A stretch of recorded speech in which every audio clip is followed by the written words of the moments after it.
नमस्कार, संजना यादव अपने YouTube channel पे आप सबका स्वागत करती हूँ। दोस्तों एक धमाकेदार मैं नाच गीत लेके आ रही हूँ। अच्छा लगे तो लाइक सब्सक्राइब शेयर कमेंट जरूर करिएगा दोस्तों। तो बने रहिएगा हमारे चैनल में। तो चलिए सुनाते हैं कि कैसा लगा नाच गीत। तो चलिए सुनाते हैं। बेलवा बबूर तारा यारू झल हमारी साड़ी हो, यारू झल हमारी साड़ी हो।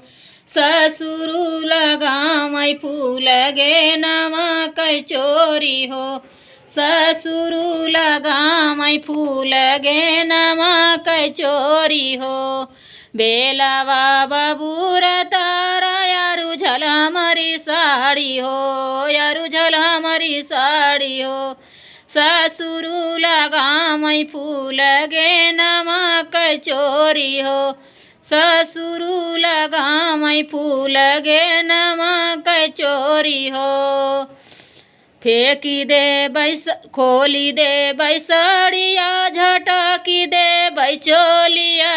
फेंकी दे बैसड़िया, झटकी दे बैचोलिया। चल चली रंग महलिया दे बैनंगा जोरी हो, चल चली रंग महलिया दे बैनंगा झोरी हो। बेलवा बबूर तारा यारू झल हमारी साड़ी हो, यारू झल हमारी साड़ी हो।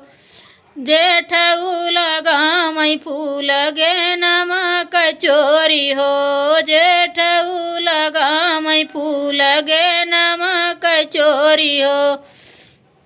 फेंकी दे बैसड़िया, झटकी दे बैचोली हो, झटकी दे बैचोली हो। चल चली रंग महलिया दे बैनंगा झोरी हो, चल चली रंग महलिया दे बैनंगा झोरी हो।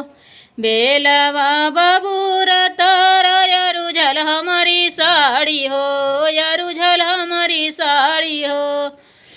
देवरू लगामई फूल गे नवा कै चोरी हो, देवरू लगामई फूल गे नवा कै चोरी हो। फेंकी दे बैसड़िया, झटकी दे बैचोली हो, झटकी दे बैचोली हो। चल चली रंग महलिया दे बैनंगा झोरी हो, चल चली रंग महलिया दे बैनंगा झोरी हो।